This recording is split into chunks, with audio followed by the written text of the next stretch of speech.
¿La familia de Carlos Martínez? Sí, yo soy la mamá. Nosotros somos los tíos. Bueno, el niño tiene el 50% de su cuerpo quemado. Él sufrió una quemadura de 3er grado. ¿Lo vas a cuidar? ¿Sí?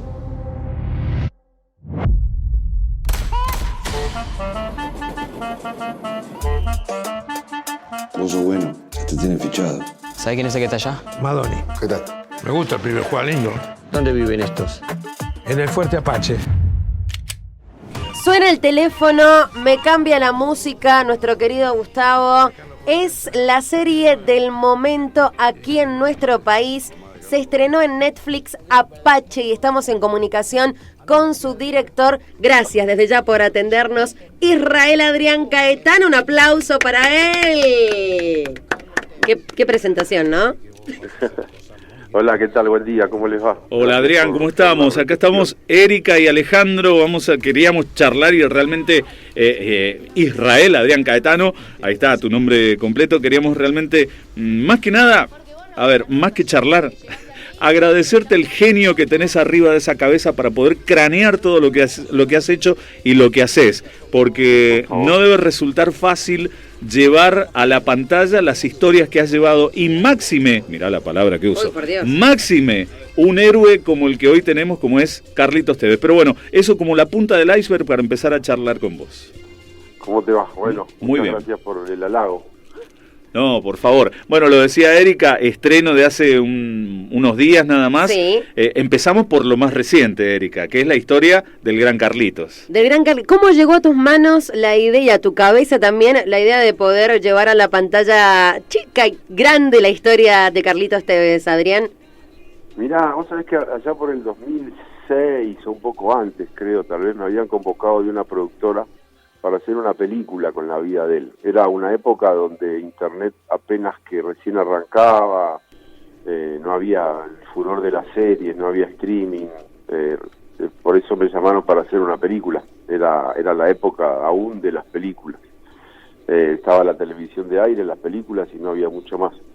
Y en su momento quedó trunco ese proyecto, la productora quebró, no se llegó a avanzar, pero había sido una primera aproximación. Y después de 12 años más o menos, un poco más tal vez, me volvieron a convocar ya con la idea de la serie y bueno, que el audiovisual es la revancha también, ¿viste? Uh-huh. Y bueno, tuve la posibilidad de sacarme el gusto por un lado, porque los proyectos que siempre se interrumpen, que son un montón, por lo menos en mi carrera son tantos los que se han interrumpido como los que se hacen. Y bueno, la verdad es que tuve, gracias a Dios, la suerte de poder tomarme revancha con eso. ¿Y cómo fue trabajar con Carlitos Tevez, aprender y conocer más sobre su historia y después la elección del elenco?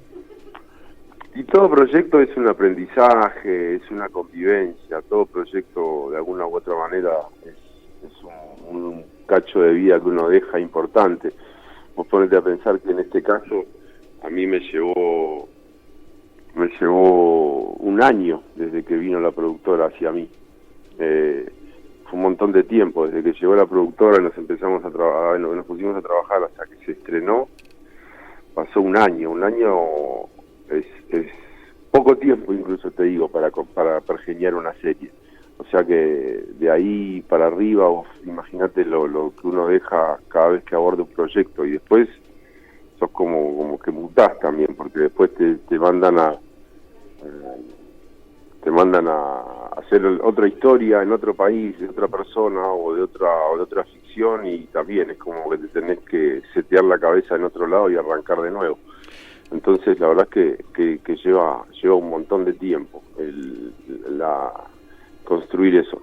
Y en este caso hubo un montón de tiempo de construir ese vínculo con Tevez también, como para poder entender qué era lo que él estaba buscando, qué era lo que le pasaba a él, por qué tenía ganas de hacer esto ahora y por qué en aquel momento no. Fue un trabajo bastante profundo.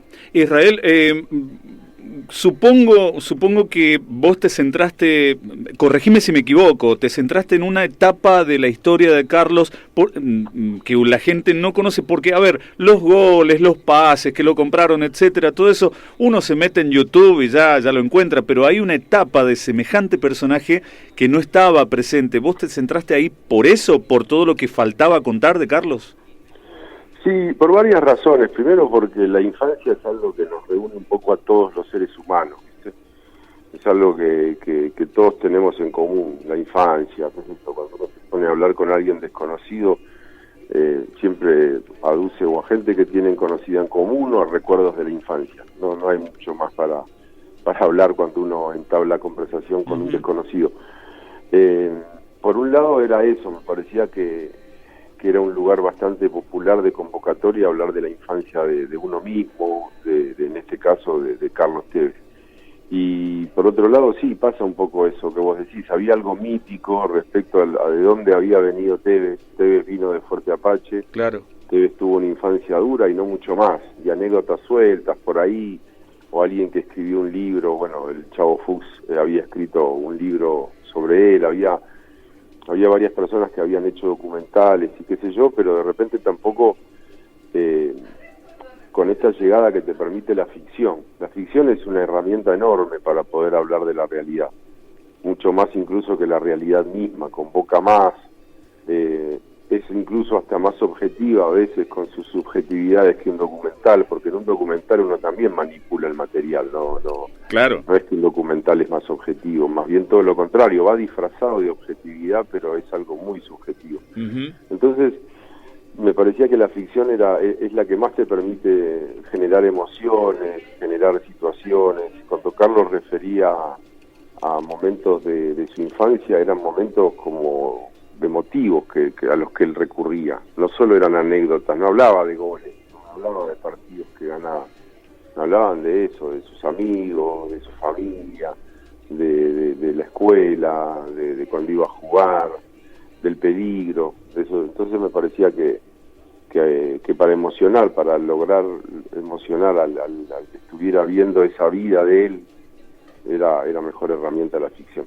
Tenés, Israel, ya cierta experiencia, trayectoria y muchos premios encima en mostrar a través de la pantalla contextos quizás de marginalidad, de personas marginadas por la sociedad. Lo hemos visto en la primera temporada del Marginal, en Tumberos, se me ocurre, no sé, por nombrarte, Crónica de una fuga. En este caso, en Apache, ¿cómo fue el rodaje? ¿Cuáles son las locaciones que elegiste para cuidar también la estética de una serie de altísima calidad como la que estamos viendo en Netflix? Sí, había algo que era fundamental, que Tevez quería que eso fuera real. Él hablaba siempre de la realidad. Y la verdad es que filmarlo en el lugar donde él aún vive, o sea, no vive, él tiene una casa que no está en Fuerte Apache, pero todavía tiene un montón de parientes que están ahí, tíos, sigue yendo al barrio. Me parecía que filmar ahí era importantísimo por esa razón, principalmente porque era el lugar donde habían transcurrido los hechos que él contaba.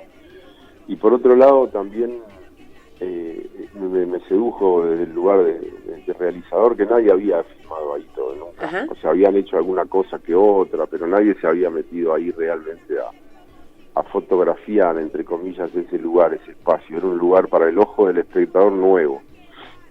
Por más que se hable de marginalidad y todo, era muy difícil encontrar dentro de ese mundo en el que yo creo que ya está todo agotado, contar una historia que no sea la misma historia de siempre, la historia remanida, o caer en la estigmatización de ese espacio social, mostrando que son gente sin futuro, o que son solo delincuentes, o que solamente están condenados a sufrir.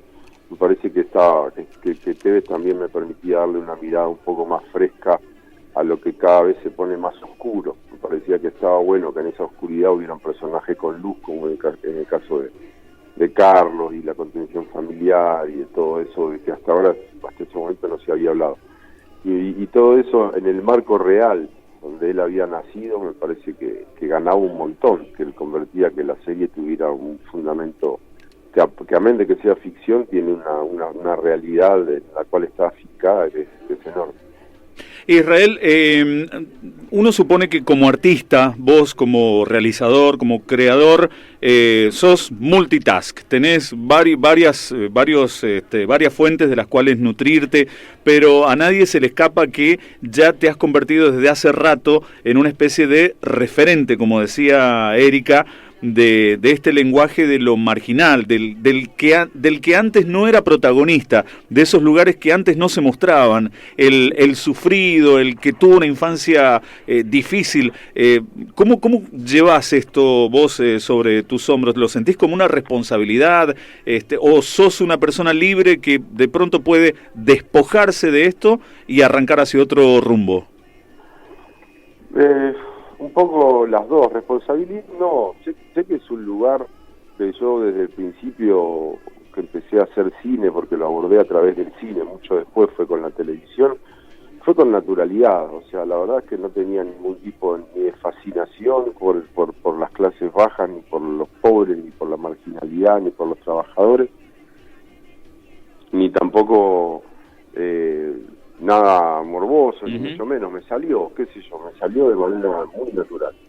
Y la verdad es que después me di cuenta con el pasar de los años de que era algo que no me era desconocido, que era una forma digo, yo vengo de una familia humilde de trabajo, no vengo de clases altas ni mucho menos, tampoco vengo de la marginalidad, aunque sí en algún momento conviví con ella, porque en los barrios, qué sé yo, cuando hay crisis económicas uno lo ve inmediatamente en las clases más humildes y yo lo veía en mi propio barrio de cómo eso a veces te llevaba de la humildad a la marginalidad. Gracias a Dios yo tuve una contención familiar muy grande, entonces qué sé yo, me parece que el lugar más honesto es hablar desde lo que uno es, desde lo que uno conoce, de donde uno viene. Claro. Yo vine de ahí, conocí ese mundo y cuando no me salió contar ese mundo tampoco. Me dieron ganas de contar historias, pero bueno, transcurrían en ese mundo porque, qué sé yo, los noruegos que hacen películas noruegas, supongo que hablarán de los noruegos. Claro. O sea, a mí me tocó hablar de los argentinos en ese momento y de la clase social argentina a la que me quedaba más cerca o a la que yo pertenecía o de donde eran mis amigos, donde era mi familia. Claro. O sea, no, hipócrita de mí si hubiera querido andar contando historia, no sé, de gente de Nordelta que no conozco, no sé cómo es, claro, de dónde queda siquiera. Exacto. Israel, que es una consecuencia, sí, solamente. Claro, una formación como una meta después de todo lo que te había tocado. Ahora yo quiero preguntarle al Israel, realizador, trabajador al hombre, porque uno ve el producto ya terminado y lo ve tan natural que da la sensación de que alguien dijo, prendan la cámara y todo funciona. Sos en este sentido, sos puntilloso, sos de preparar mucho desde antes o les decís a los actores, hagan? No, se piensa todo. Yo creo que desde el principio de la concepción de la obra uno habla con todo el mundo y marca concretamente el norte y los límites. O sea, bueno, vamos a ir rumbo a este lugar y estas son las herramientas que tenemos para ir hacia ese lugar. Después pasa el tiempo, vos fíjate que en Tevez fueron como 4 meses de rodaje. Después del primer mes ya nos conocemos un montón. Yo le veo más las caras a los camarógrafos que a mi familia. Y a la familia. O sea, claro, o sea, hay un nivel de confianza donde sí uno a veces puede decir, bueno, vamos, o sea, donde vas marcando cada vez menos, pero nunca perdés el norte y nunca dejás de pensar todo el tiempo. El proceso de una película o de una serie es enorme, o sea, no es solo escribir los guiones, filmarla y ya está. Después hay que poner la música, hay que ver que está bien. Es un proceso, no lo voy a cansar con explicaciones de esa índole, pero es un proceso muy grande y la confianza que se genera es muy grande también. Entonces, sí, digo, también una de las últimas, así no te voy quitando mucho tiempo. Quiero que me hables sobre la elección de los actores y sobre todo cómo fue trabajar con chicos, en el caso de Baltasar Murillo y de Mati Recalt, que lograron una amistad que en la serie es hermosa, pero que traspasa la pantalla, porque yo los tengo ahí en las redes sociales y son amigos los chicos y se alientan y se comentan las fotos y fue muy genuino eso. Sí, fue muy genuino. ¿Sabes que la primera vez que yo empecé a trabajar en televisión me hice cargo de una etapa de Magazine for Five? Yo no sé si se acuerdan de esa serie. Con Mex Urtiberea. Sí, con Mex Urtiberea. Mira, claro. Hasta esa serie de la mano de Lucrecia Martel, que se estaba yendo a hacer una película y me dejó la dirección de cierta parte del programa. Entonces mi debut en televisión fue dirigiendo niños. Claro. O sea que como era como... Yo decía, bueno, qué difícil que va a ser esto, porque siempre el dicho dice que trabajar con niños y con animales es lo más difícil que hay. Claro. Entonces, la verdad es que me resultó muy natural después. En todas mis películas, salvo excepciones, siempre hay niños presentes, qué sé yo. También es algo que me salió como muy natural. La verdad es que después de lidiar con eso, no me asustó. Y en el caso de Tedes, los niños son pieza fundamental también, ¿no? Porque de lo que habla la serie también no es de una marginalidad de gente grande, por decirlo de alguna manera. No. Es como la marginalidad se devora a estos niños. No son personajes que están optando ser delincuentes o que están eligiendo ser otra cosa. Están eligiendo un futuro que a veces se les niega un montón. Entonces, desde ese lugar, son más víctimas los de Apache que los de otras series. Adrián, ya cumplió 20 años Pizza, Birra y Faso. Estábamos leyendo, así como recién estábamos celebrando otros aniversarios. Ya cumplió 20 años esa película. Wow. Dejamos sí, ¿no? Es como para decir, wow, ¿no? Un antes y un después en la historia del cine argentino. Hay que decirlo con todas las letras, esto sin adularte. ¿Ya pasó esa etapa tuya? ¿O cómo se viene el futuro para Israel Adrián Caetano? Yo creo que tendría que haber pasado. Si no pasan las ganas de contar historias, eso seguro. Eso no se me va a pasar, pero siempre lo más difícil es encontrar historias nuevas. Y más historias nuevas dentro de lo que uno mismo es. Uh-huh. Porque es muy difícil que uno no tienda a repetirse, ¿viste? Pero como experiencia personal lo digo, es muy difícil salir del lugar de confort de lo que uno es o lo que uno consigue.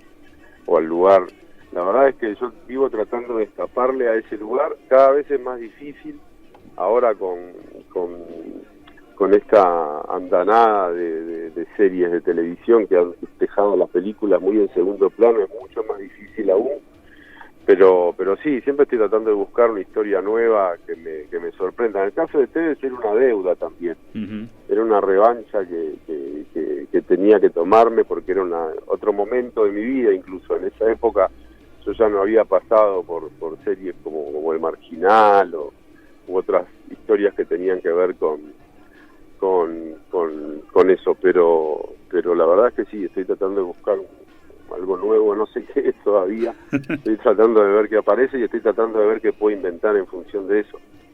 Es difícil elegir entre alguno de tus trabajos, tanto en cine como en televisión, porque sería como elegir cuál es tu hijo preferido, ¿viste? Eso no cuenta. Claro. Pero quizás hay alguno de los trabajos que hoy recuerdes con un cariño especial por, no sé, alguna enseñanza que te dejó, por el grupo humano con el que trabajaste, por historias que conociste, por lo que aprendiste, que recuerdes con especial cariño alguna. Mirá, yo tengo un brutal cariño por Francia, que es una película muy pequeñita que hice, que actúa Natalia Oreiro y mi hija, en un momento muy particular que fue en el año 2008, donde nadie filmaba porque no había un mango por ningún lado, una gran crisis en ese año, recuerdo, y yo venía de una frustración grande que era de una película que estaba por hacerse y no se hizo, y fue un año también donde no hice absolutamente nada y de repente dije, bueno, voy a filmar una película igual a Como de Lugar. Es una película muy pequeña, de muy bajo presupuesto, pero a mí me hizo respirar de nuevo. La verdad es que me hizo ponerme contento de nuevo, cosa que no me pasaba hacía mucho tiempo, porque yo hice Crónica de una fuga. Claro, venías de esa 2006, peli, claro, tan exitosa. Claro, 2006 y Francia desde el 2009. Sí. O sea que fueron 3 años sin hacer nada. Sí, yo ya estaba pensando en colgar los botines, pero bueno. Gracias a Dios que no lo hiciste. Arrancó. Gracias nomás. a Dios que aquí, por supuesto. Israel, ha sido un placer charlar con vos. Te dejo para que te despidas, para que hagas la invitación y le cuentes a todo el público de Buenos Días Aurora que te estén escuchando aquí en Mendoza, ¿por qué no se pueden perder Apache, que está ahora en Netflix? Básicamente porque está buenísima, porque es muy entretenida, porque hay personajes de carne y hueso, y amén de que estén basada en la vida real de una persona, habla un montón de nosotros, aunque no seamos esa persona. Genial. Genial rúbrica. Israel Adrián Es Caetano. que le gusta que le digan Israel. Claro, Yo le pregunté el otro día, Israel, Adrián, ¿viste? Se lo decimos completo, te lo decimos completo. Gracias por lo que sale de tu cabeza y gracias por todos estos productos que ya quedan para la posteridad, para públicos que tal vez todavía no nazcan, pero que van a poder entender esta época convulsionada que tenemos. Gracias, Sensei. Charlando con el director de Apache, suena la cortina, es la historia de Carlos Tevez, es su infancia, su dura y complicada infancia. Filmada en el mismo lugar donde se crió Carlos Tevez, no donde es escenario. todavía tienen familia, algunos Sí. tíos que viven en el Fuerte Apache y tiene una estética, lo valorábamos y lo comentábamos con el Ale, impresionante, unas tomas, la verdad que está muy bonita, muy bien hecha, está en Netflix, se llama Apache y charlaba con nosotros en exclusiva su director Israel Adrián Caetano. Buenos días, Aurora, de 9 a 13.